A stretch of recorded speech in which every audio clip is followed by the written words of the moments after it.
तो last lecture में हमने ये आर्टिकल स्टार्ट किया था जो कि हमारे पास है isothermal variation of CV with volume. मतलब हम टेम्परेचर को कांस्टेंट रखते हैं। आइसोथर्मल प्रोसेस वो होता है जिसमें हम टेम्परेचर को कांस्टेंट रखते हैं। तो आइसोथर्मल वेरिएशन का मतलब है कि हमने वेरिएशन करनी है लेकिन टेम्परेचर को हमने कांस्टेंट रखना है। लेकिन वेरिएस किसकी वेरिएशन करनी है? सीवी की विद द वॉल्यूम। मतलब कि करली सीवी अपॉन करली बी वो हमने यहाँ पे निकालना है जिसकी हम बात कर रहे हैं। Curly CV upon curly V at constant temperature. Isothermal process है तो एट कांस्टेंट टेम्परेचर। तो ये हमारे पास एक्सप्रेशन आया था, ये हमने वहां पे फाइंड आउट किया था। मान लो हम इसको इक्वेशन नंबर 1 यहाँ तक हमने कर लिया था। हमने बोला था कि जो करली सीवी अपॉन करली बी है वो है variation of CV with respect to volume. मतलब change in volume, change in CV, कि अगर हम वॉल्यूम चेंज करते हैं तो सीवी पे क्या फर्क पड़ता है, लेकिन हमने टेम्परेचर को कांस्टेंट रखना है। तो अब हम दो तरह की गैसेज लेते हैं, एक हम लेते हैं परफेक्ट गैस और एक हम लेते हैं आपकी रियल गैस। परफेक्ट गैस को हम आइडियल गैस भी बोलते हैं। तो पहले हम परफेक्ट गैस या आइडियल गैस की यहाँ पे बात करते हैं। तो हमें पता है कि परफेक्ट गैस वो होती है जिसमें कि PV equal to R T हमारे पास होता है और 1 मोल गैस हम यहाँ पे ले रहे हैं। तो परफेक्ट गैस के लिए PV equal to R T हमारे पास होता है। तो इसका मतलब है कि अगर हमने यहाँ पे पी निकालना है तो पी हमारे पास जो है आर टी बटा पी यहाँ पे बन जाएगा। और फिर हम क्या करेंगे कि जो करली P upon curly T at constant volume यहाँ पे निकालेंगे। करली पी अपॉन करली टी यहाँ पे निकाल। तो आपको इसको कैसे याद रखना है कि हमने क्या निकालना है इसके हिसाब से, क्योंकि हमें पता है कि ये जो सीबी की वेरिएशन है विद रिस्पेक्ट टू बी किस पे डिपेंड करती है? करली square P upon curly T square. मतलब हमें ये चाहिए, तो इसलिए आपको करली P upon curly T eight B निकालना पड़ेगा। तो कर पी कहां से हमने लिया? जो आपकी गैस की इक्वेशन है उससे निकाला पी। तो पी हमारे पास इतना यहाँ पे आया। तो जब हम इसको यहाँ पे फाइंड आउट करेंगे तो ये हमारे पास यहाँ पे बन जाएगा आर बटे वी। तो ये हमारे पास सॉरी यहाँ पे बटे में हमारे पास जो वी आएगा, क्योंकि ये वी दूसरी साइड जाएगा तो आर टी बटे वी हमारे पास यहाँ पे आएगा। तो यहाँ पे आर बटे वी हमारे पास यहाँ पे बचेगा। तो यहाँ पे हम वॉल्यूम को कांस्टेंट ले रहे हैं तो इसका मतलब आर भी कांस्टेंट है, वॉल्यूम भी कांस्टेंट है। तो ये टर्म इस साइड हमारे पास एक कांस्टेंट टर्म होगी। तो इसलिए हम बोलेंगे कि ये एक कांस्टेंट टर्म हमारे पास यहाँ पे बनेगी, क्योंकि हम वॉल्यूम जो है कांस्टेंट यहाँ पे ले रहे हैं। इसको आप दोबारा with respect to time differentiate कर टेम्परेचर डिफरेंशिएट करेंगे तो हम क्या बोलेंगे कि अगेन डिफरेंशिएट दिस। इसको दोबारा से लेंगे तो ये हमारे पास यहाँ पे आपका बन जाएगा करली square P upon curly T square eight constant volume. लेकिन ये साइड जो है आपकी यहाँ पे 0 हो जाएगी, क्योंकि कांस्टेंट का डेरिवेटिव आप लेते हैं तो कांस्टेंट का derivative with respect to temperature वो हमारा जो है 0 हो जाएगा। तो जब ये 0 हो जाएगा तो हमें पता लग गया कि ये करली स्क्वायर पी बाई करली T square eight constant volume ये जो है 0 के बराबर होता है अगर हम परफेक्ट गैस लेते हैं। तो इसलिए हम क्या बोलते हैं कि so in case of perfect gas जो हमारे पास curly CV upon curly V at constant temperature है वो आपका 0 होता है। इसलिए हम क्या बोल सकते हैं कि परफेक्ट गैस के केस में अगर हम वॉल्यूम चेंज करते हैं तो जो हमारे पास सीवी है वो आपका चेंज नहीं होता। तो there is no change in CV when we change volume and we keep temperature constant isothermal process. तो आइसोथर्मल प्रोसेस के केस में जब हम वॉल्यूम चेंज करते हैं सिस्टम का तो उस केस में सीवी पे कोई फर्क नहीं पड़ता। वो हमें यहां से पता चला कि there is no variation of CV with respect to volume. तो इस इक्वेशन से हमें पता चलता है कि परफेक्ट गैस, तो ये हमने आर्टिकल स्टार्ट किया था फॉर परफेक्ट गैस। वैसे तो जनरल एक्सप्रेशन होता है ये वाला होता है, तो यहाँ पे तो हम बोलते हैं कि चेंज होता है। लेकिन अगर हम परफेक्ट गैस लेते हैं तो परफेक्ट गैस के केस में हम इसको निकालते हैं और ये हमारे पास जीरो आता है। इसका मतलब ये जीरो आ गया तो ये भी जीरो हुआ, तो इसलिए there is no variation in CV when we change volume at constant temperature. तो ये हमारे पास पहला केस है। अब हम बात करेंगे इसके दूसरे केस की जो रियल गैस के लिए हमारे पास होता है। तो सेकंड केस है हमारे पास फॉर द रियल गैस।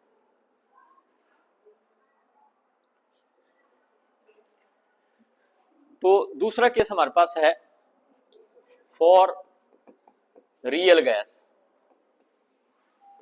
और जो रियल गैस की इक्वेशन होती है वो हमने पहले पढ़ी हुई कि हमारे पास P plus a by V square और V minus b equal to RT हमारे पास जो रियल गैस की इक्वेशन होती है।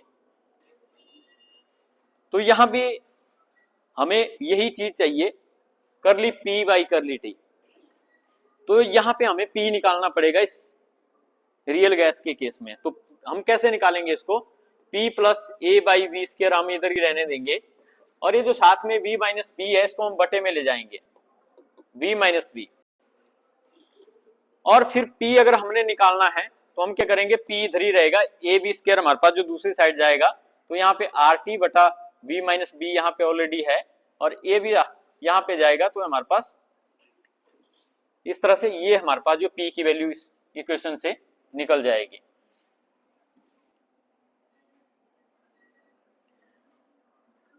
तो ये हमारे पास आ गया P। अब हमने वही निकालना है करली P बाई करली T। तो यहाँ पे करली P बाई करली T एट कांस्टेंट वॉल्यूम, ये हमने यहाँ पे निकालना है।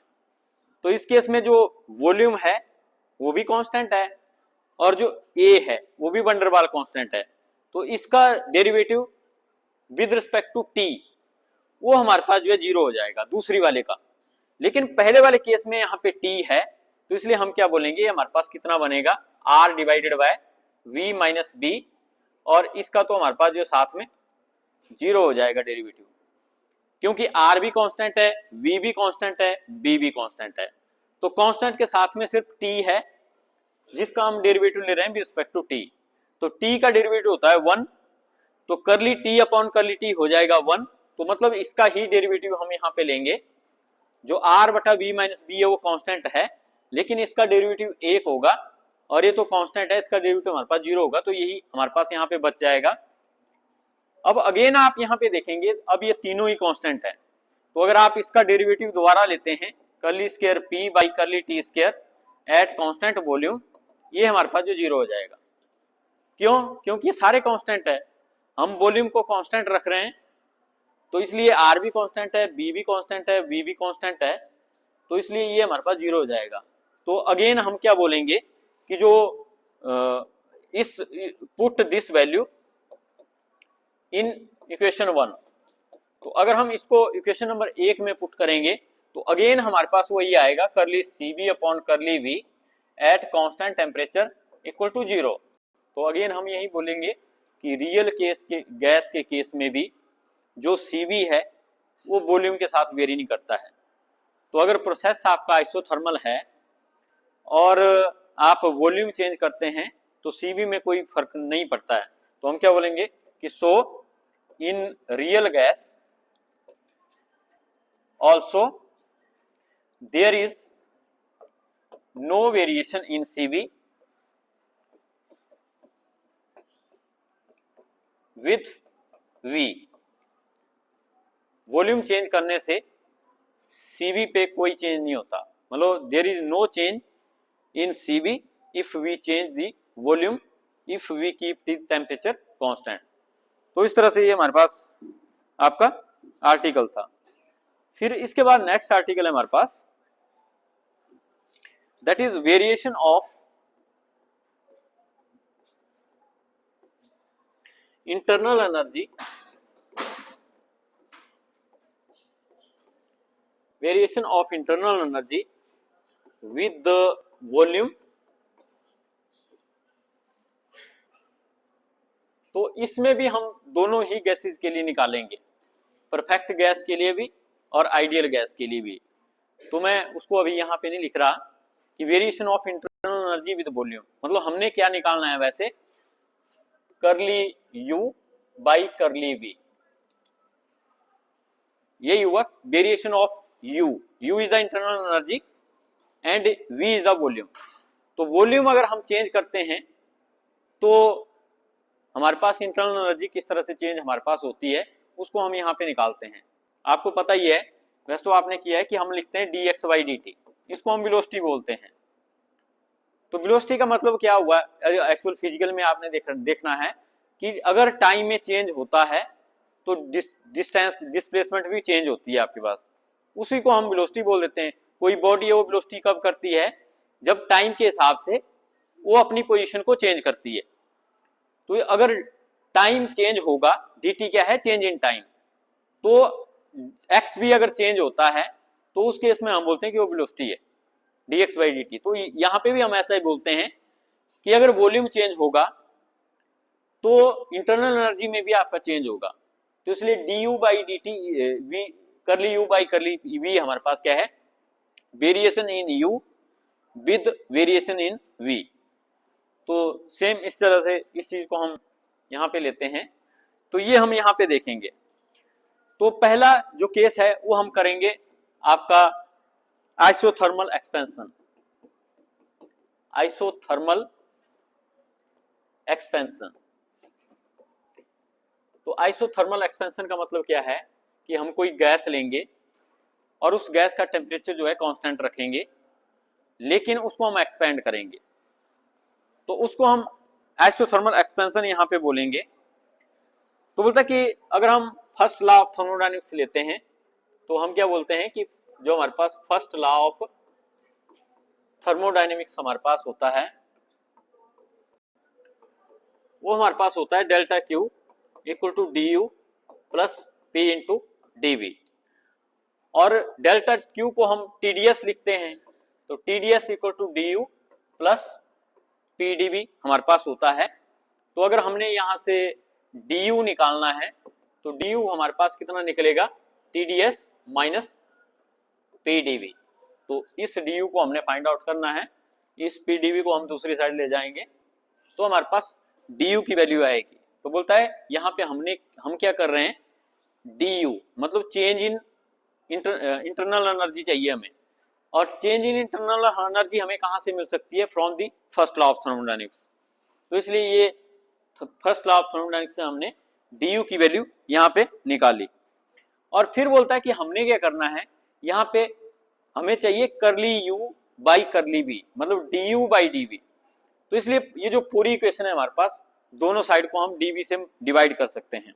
तो हमारे पास यहाँ पे ये जो प्रोसेस है आपका आइसोथर्मल है, तो इसलिए हम क्या लिख सकते हैं, इसको करली यू बाई करली वी, मतलब इसको मैंने करली वी से डिवाइड किया, इधर भी मैंने टी इंटू करली एस अपॉन करली वी, और इधर भी मैंने माइनस पी करली वी अपॉन करली वी। तो ये तो दोनों कैंसिल हो जाएंगे, लेकिन यहाँ पे हमने टेम्परेचर को भी कांस्टेंट रखना है। आइसोथर्मल एक्सपेंशन है तो हम क्या बोलेंगे, ये हमारे पास बनेगा curly you upon curly we, temperature हमने कांस्टेंट रखा, और यहाँ पे टी इंटू करली एस अपॉन करली वी, यहाँ पे भी हमने टेम्परेचर जो है कांस्टेंट रखा, और साथ में यहाँ पे हमारे पास आया माइनस पी। तो ये इक्वेशन हमारे पास यहाँ पे आई, तो इस इक्वेशन को हम यहाँ पे इक्वेशन नंबर 1 जो है ले लेते हैं। लेकिन बोलता है कि ये हमारे पास आ गया है, जो हमने करना है variation of U with respect to V at isothermal expansion. लेकिन इस साइड थोड़ा सा प्रॉब्लम है कि ये वाला रिलेशन है, इसको हमने फाइंड आउट करना है, ये वाला। और यहाँ पे हमारे पास जो मैक्सवेल का सेकंड रिलेशन है उसमें ये चीज आपकी आती है।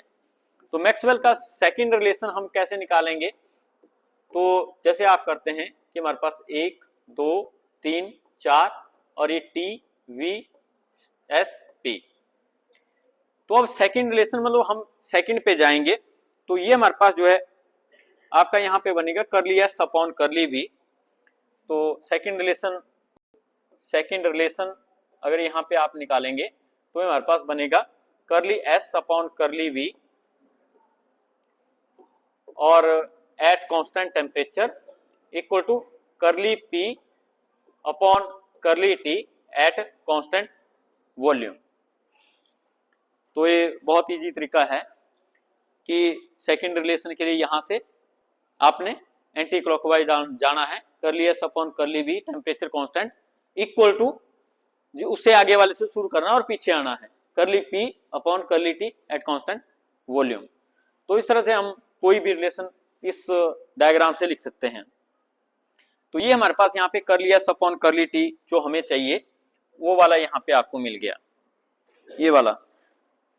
तो इसलिए इसकी जगह यहाँ पे हम इसको पुट कर सकते हैं। तो ये हमारे पास क्या बनेगा, टी इंटू करली P upon curly T at constant volume minus V P. तो इसकी जगह मैंने इसको लिखा, क्योंकि ये करली एस बाई करली बी किसके बराबर होता है, करली पी बाई करली टी। तो ये मैंने यहाँ पे लिखा। तो ये हमारे पास बोलता है कि ये जो रिलेशन हमारे पास आया करली you upon curly V at T, ये वाला जो रिलेशन हमारे पास आया, इसमें हम देखते हैं कि हमारे पास जब हम वॉल्यूम चेंज करते हैं तो इंटरनल एनर्जी हमारे पास जो है यहाँ पे चेंज होता है ड्यूरिंग दी आइसोथर्मल प्रोसेस। अब इस पे हम लगाएंगे जो आपके दोनों रियल गैस और परफेक्ट गैस है, उनके केस में हम इस रिलेशन को देखेंगे। अब ये हमारे पास मेन रिलेशन आ गया, लेकिन अब हम करेंगे कि परफेक्ट गैस के लिए ये जो रिलेशन है क्या बनेगा, और जो हमारे पास रियल गैस है उसके लिए ये एक्सप्रेशन क्या बनेगा।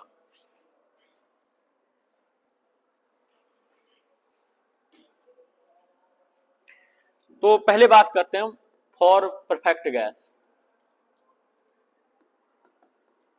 फॉर परफेक्ट गैस या ideal gas. For perfect gas इसको अगर हम देखते हैं तो बोलता है परफेक्ट गैस के केस में जैसा आप करते थे कि PV equal to R T हमारे पास होता है, लेकिन यहां पे आपको चाहिए क्या, करली पी बाई करली टी। करली मतलब आपको पी चाहिए, पी को आपने टेम्परेचर, तो यहाँ पे हमें अगेन वैसे ही करना पड़ेगा। अगर PV equal to R T है तो पी हमारे पास कितना बनेगा, आर टी बटे वी। ये हमारे पास यहाँ पे आएगा आर टी बटे वी, और पी हमारे पास है तो हम करली पी बाई करली टी एट कांस्टेंट वॉल्यूम यहाँ पे निकाल सकते हैं इससे।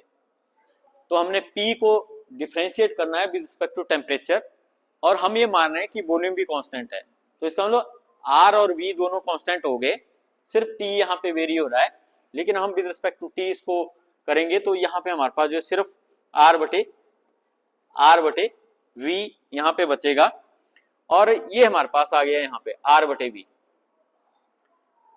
अब हम इसको यहाँ पे पुट करेंगे तो हम क्या बोलेंगे कि put this value in equation, इसको हम 2 मान लेते हैं, इन इक्वेशन 2। तो जब दूसरी में पुट करेंगे तो हमारे पास क्या बनेगा, curly U by curly V at constant temperature equal to T into, ये है हमारे पास आर बटे वी। तो आर बटे बी ऑलरेडी है, टी यहाँ पे एक साथ में एक्स्ट्रा है, तो ये हमारे पास क्या बन गया, टी आर बटे बी, और यहाँ पे है माइनस पी, और ये यही चीज है टी आर बटे बी, और टी आर बटे बी क्या होता है, पी के बराबर, तो इसलिए ये भी पी ही होगा। तो इसलिए हम क्या बोलेंगे कि ये हमारे पास जो है पी बनेगा, और आगे भी माइनस पी है, क्योंकि टी आर बटे वी आपका प्रेशर ही होता है, तो इसलिए ये भी पी आया, यहां में माइनस पी है, तो ये हमारे पास क्या आएगा, 0। तो इसलिए हम क्या बोलेंगे कि फॉर परफेक्ट गैस जो हमारे पास curly U by curly V at constant temperature हमारे पास होता है, वो 0 के बराबर हमारा बनेगा, क्योंकि करली पी बाई करली टी माइनस पी, ये बन गया 0 परफेक्ट गैस के लिए। तो इसका मतलब curly U by curly V at T 0 बना। तो हम क्या बोलेंगे कि अगर हम वॉल्यूम को चेंज करते हैं फॉर द आइसोथर्मल प्रोसेस तो इंटरनल एनर्जी में कोई चेंज नहीं होता। तो परफेक्ट गैस के केस में जब हम वॉल्यूम चेंज करते हैं तो इंटरनल एनर्जी में कोई चेंज हमें देखने को नहीं मिलता। तो ये परफेक्ट गैस के लिए है। तो there is no variation in U when we change volume in case of perfect gas, and we keep temperature constant in this case. तो ये हो गया परफेक्ट गैस के लिए। अब इसी तरह से हम रियल गैस के लिए कर सकते हैं। तो जो इसका दूसरा केस है हमारे पास वो है रियल गैस के लिए।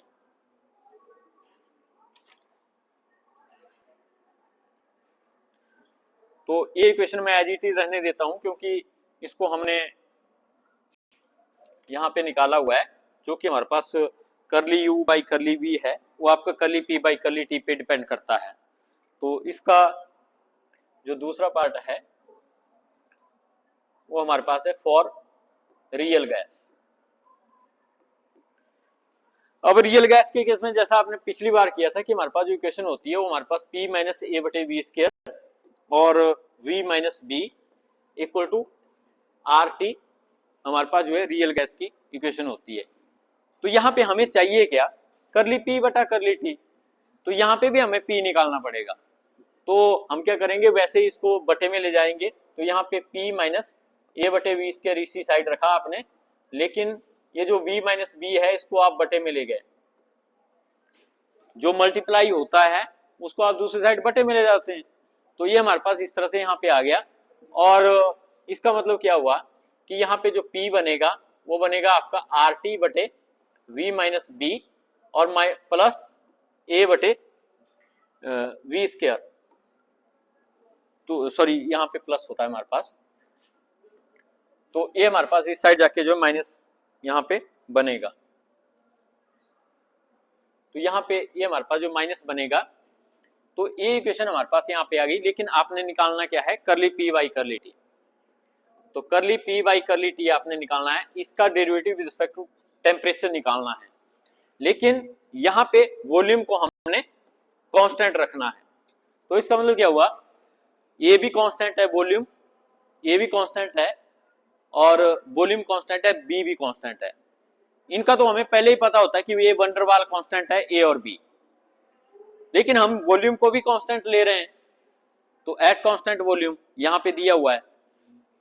तो यहाँ पे हमारे पास जो curly P by curly T eight constant volume आपका बनेगा, वो यहाँ पे आप देख सकते हैं कि ये हमारे पास R बटे V माइनस बी ही बनेगा, क्योंकि इसका जो डेरिवेटिव है वो आपका जीरो हो जाएगा। कांस्टेंट का derivative with respect to temperature आपका जीरो हो जाएगा। हम इसका भी डेरिवेटिव लेंगे, इसका भी लेंगे। तो आप इसका डेरिवेटिव ले रहे हैं curly P by curly T, इसका भी curly P by curly T, इसका भी कर्ली P बाई। तो जो थर्ड टर्म है उसका डेरिवेटिव जीरो हो जाएगा क्योंकि वो कांस्टेंट है। तो यहाँ पे T का derivative with respect to T एक ही होगा, यहाँ पे बचेगा R इन divided by V minus b. और इस केस में जो हमारे पास R T divided by b minus b है, इसकी वैल्यू अब हम यहाँ पे पुट करेंगे जो हमारे पास रिलेशन है। तो इसका मतलब क्या हुआ, it implies put this value in equation 2। तो जब हम दूसरी इक्वेशन में इसको पुट करेंगे तो हमारे पास जो curly U by curly V at constant temperature है वो आपका बनेगा T इंटू दिस, और ये हमारे पास कितना है R divided by V minus B.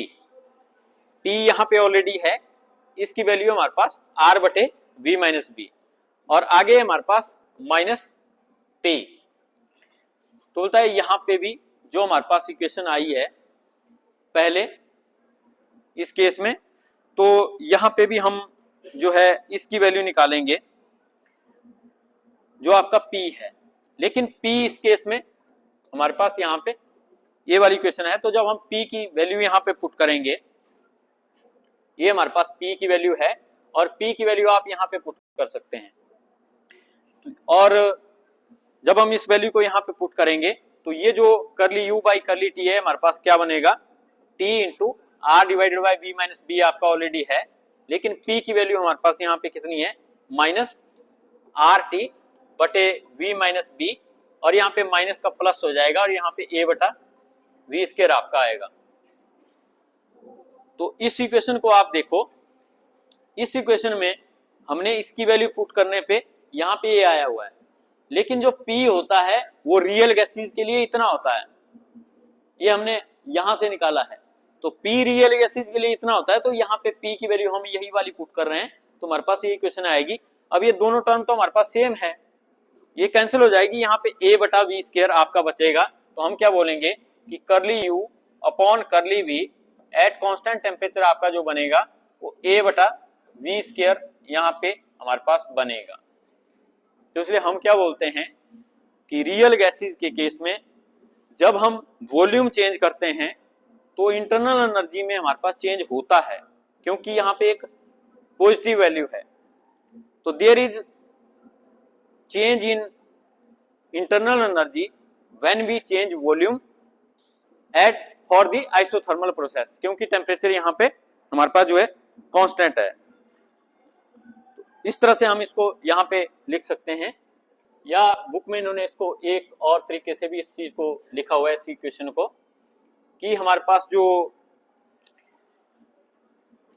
करली यू है इसको हम डेल्टा यू लिख सकते हैं, और जो यहाँ पे करली वी है उसको हम दूसरी साइड ले जा सकते हैं। तो ये हमारे पास a बटा वी स्क्वायर, और इसको हम डेल्टा वी यहाँ पे ले लेते हैं।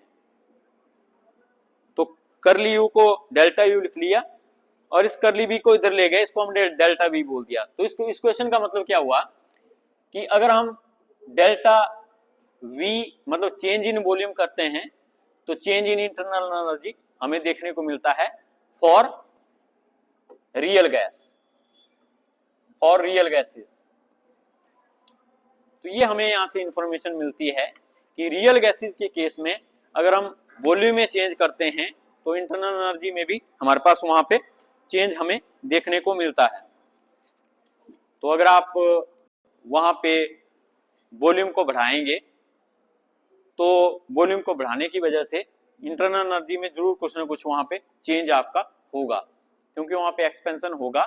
टेम्परेचर को हम कांस्टेंट रखेंगे तो इसलिए इंटरनल एनर्जी भी चेंज आपकी वहां पे होगी।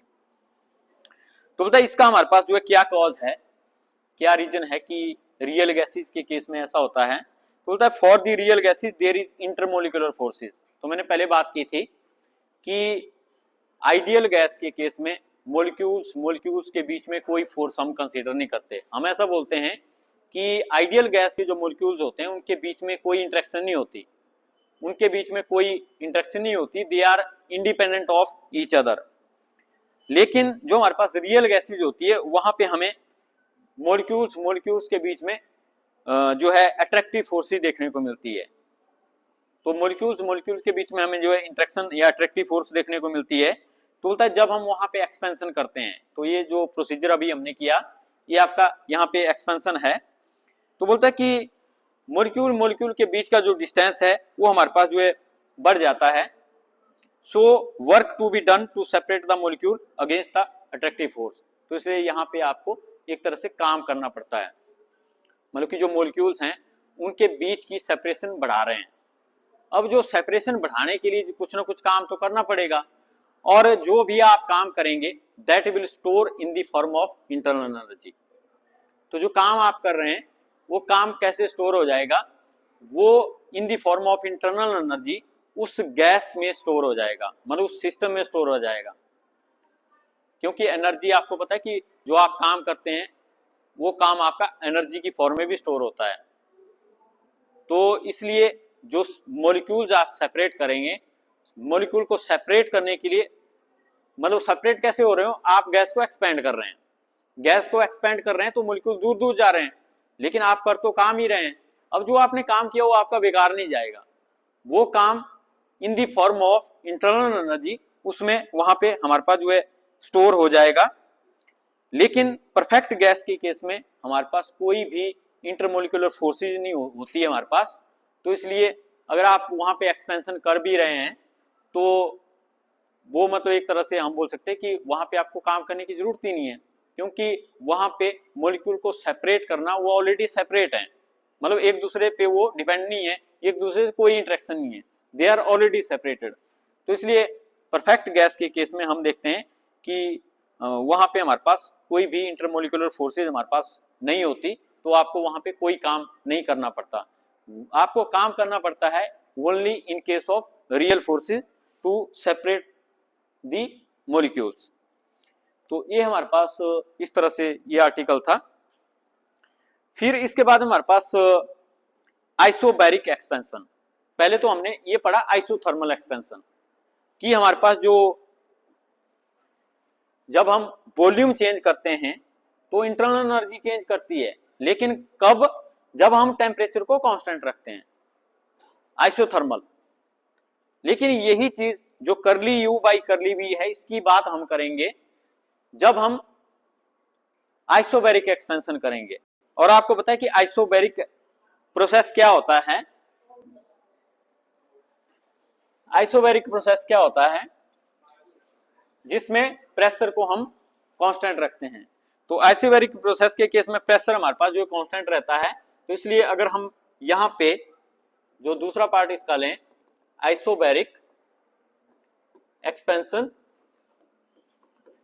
तो आइसोबैरिक मतलब कि हम प्रेशर को कांस्टेंट रखेंगे लेकिन हमने एक्सपेंशन गैस का करना है, तो इसलिए जो हमारे पास प्रेशर होता है वो इस केस में हम जो है कांस्टेंट यहाँ पे रखते हैं।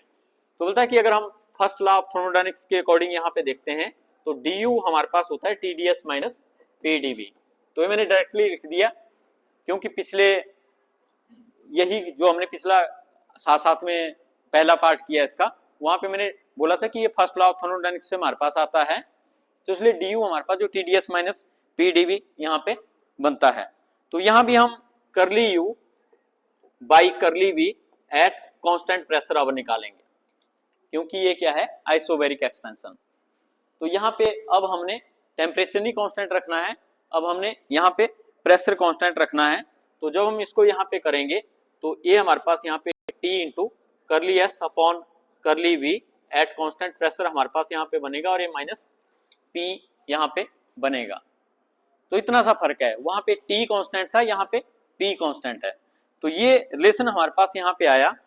अब इस रिलेशन में जो दूसरी साइड है वहां पे हम थोड़ा सा चेंज करेंगे, यहाँ पे हम थोड़ा सा चेंज करेंगे, तो इसको हम T into curly S upon curly T at P करेंगे और इसको हम curly T upon curly V at P करेंगे और यहाँ पे माइनस P करेंगे।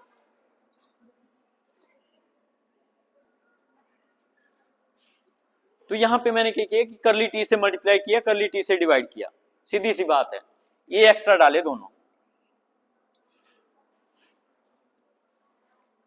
एक A और एक A, curly S by curly T और curly T by curly V। तो ये यहाँ पे दो चीजें नई यहाँ पे डाली। और फिर हम देखते हैं कि जो T इंटू ये वाली जो पहली टर्म है, ये वाली, ये हमारे पास होता है Cp, जिसको हम molar specific heat at constant pressure बोलते हैं, Cp। तो इसलिए ये जो curly U by curly V at constant pressure हमारा बनेगा, ये बनेगा Cp into curly T by curly V at constant pressure minus P। तो बोलता है कि यहाँ पे भी हम देखते हैं कि अगर हम प्रेशर को कांस्टेंट रखते हैं और वॉल्यूम को चेंज करते हैं तो इंटरनल एनर्जी भी हमारे पास यहाँ पे जो है चेंज होती है।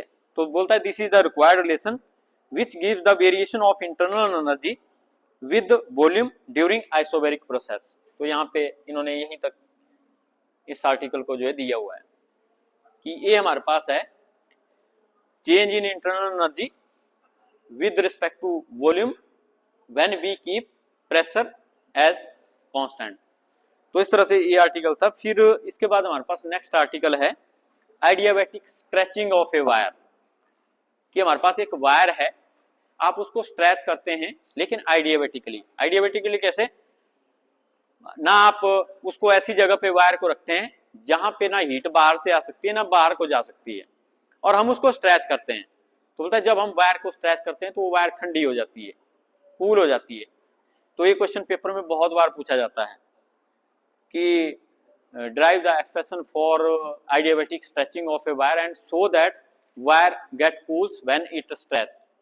तो जब आप वायर को स्ट्रेच करते हैं तो वो आपकी कूल हो जाती है, लेकिन कुछ मटेरियल ऐसे होते हैं, रबड़ होता है जैसे, तो उसको स्ट्रेच करते हैं वो गर्म हो जाता है।